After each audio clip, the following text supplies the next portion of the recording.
Marami sa atin ngayong simula ng bagong taon ang nagtatanong, ito pa ba talaga ang gusto kong gawin?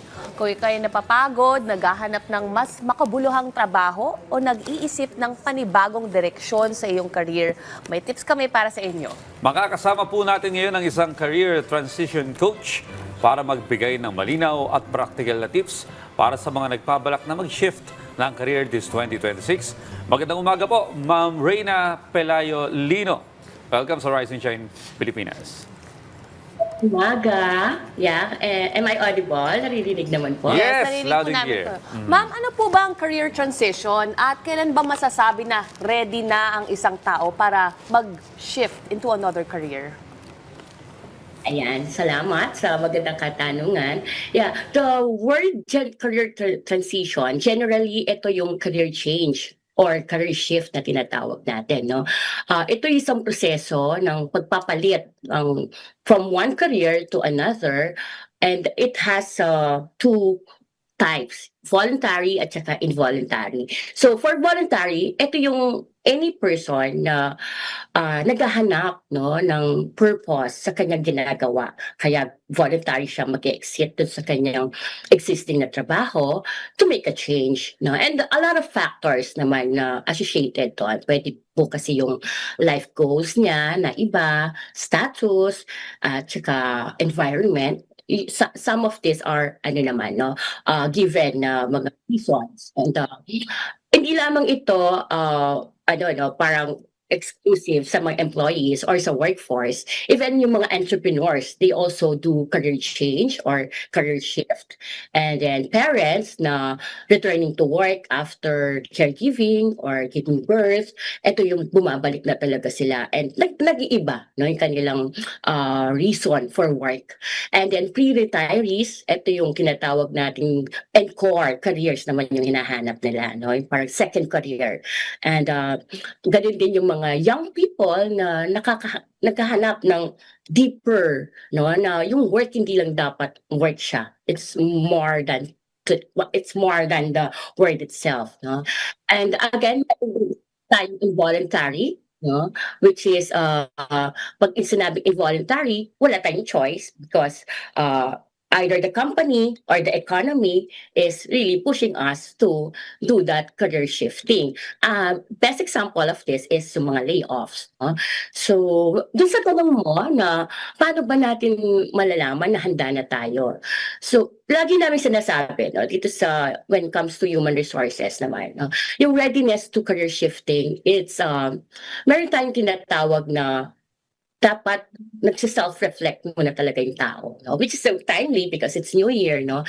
It's the best way to do a self-reflection or self-assessment. You need to have a clear mindset din at saka address your why, no? Bakit? Bakit ko ba ginagawa to? Bakit gusto ko tong trabaho to? So, yun yung mga dapat nating titignan. Hindi lamang po basta-basta tayo mag-shift ng career because of other reason na nakikita natin. Hindi tayo pwede makiuso lang, no? Because it's a process that we really need. Okay. Well, ano po yung pinaka-common na dahilan kung bakit maraming Pilipino yung gustong magpalit ng career? Well, sa base po sa datos, no, ng survey ng jobs.net, nasa generation daw po ng Gen Z yung papalit-palit ng kanilang mga trabaho at ng kanilang career. Meron po bang kaugnayan to sa mindset ng bawat generation? Yeah, may factor din yun, no? And a good thing that you mentioned those data, and may data tayo from JobsNet, no? For the Philippines, certain demographical factors din kasi, no, yung tinitignan, like salary, location. And here, sa mga people in the workforce natin na nasa Manila at saka sa malalapit na lugar, traffic is also a factor, no, a dahilan or common kung bakit talaga, teka muna, gusto ko na lang ng work na hindi ako sa-stuck ng 3 oras sa traffic, something like that. And then there's this also yung long-term growth na tinatawag natin, the craving for long-term growth, professional development, job dissatisfaction, and financial insecurity. So ito yung most evident na tinatawag natin na reasons, no? But nowadays, looking back at this generation na mga bata nga, no, yung kanilang job hopping. No, there's a term for that, no, job hopping. Nagiging trend siya because people want to get high-paying jobs na kaya naman nilang gawin na because of the digital technology, no? Ang daming emerging economies na kasi ngayon. One is digital and may papasok din na green economy, may blue economy pa. So, young people, they're excited to embrace those things, no? Kaya parang sa kanila, yung attention span din nila, no? Parang sa, ano lang, social media, 15 minutes TikTok, di ba? Mga ganun, 2 minutes, ganun din sila. Parang mabilis silang mapaso or mabore sa ginagawa nila. But there's an advantage and disadvantage naman, no? Dun sa, no? Yeah, but so nakikita natin, madami ng mga choices ang mga tao now. Unlike before, no? 30 years, 40 years stuck ka in a traditional employment. Kapag lumipat nga po tayo, iwan natin syempre yung ating comfort zone. Paano po haharapin ang takot sa failure or pay cut o pagsisimula ulit as a new employee, lalo na yung mga bata pa, yung mga kabataan? Yeah, so from my profession din kasi, no, as a career coach, ang nakikita ko common talaga yung fear of the unknown, no? Which is normal dahil nandoon ka sa isang bagay na yun nga, no, hindi mo pa alam eh. Sometimes, 'di ba, yung parang the greener pasture is not always green, no? Paglipat mo pala sa lilipatan mo, brown pala yung grass, no? It's not always green. But then, that's the risk that we need to take. So, ang sinasabi namin, ginaguide namin yung mga taong who wants to go to career shifting into, again, mag-research, no? Do a lot of research muna. Gusto niyang industry, not just the company, industry na lilipatan niya. And then, arm yourself skill map.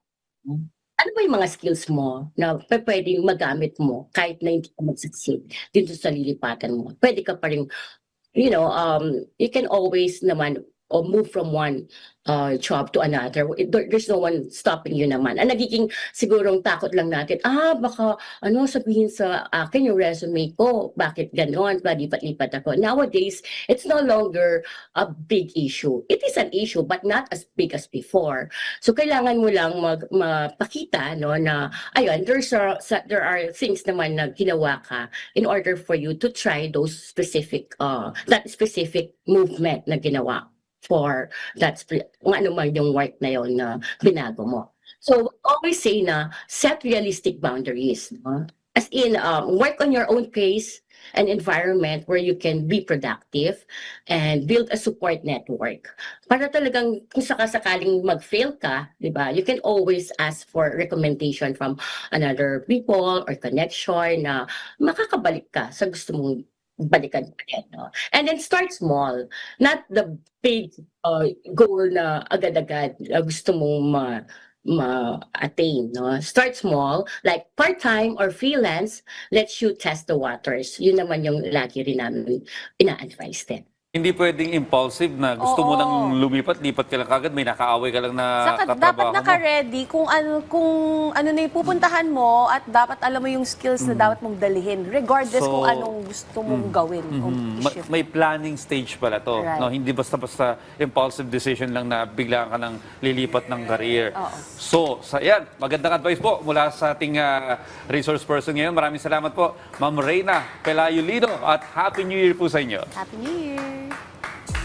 Here, good luck for 2026.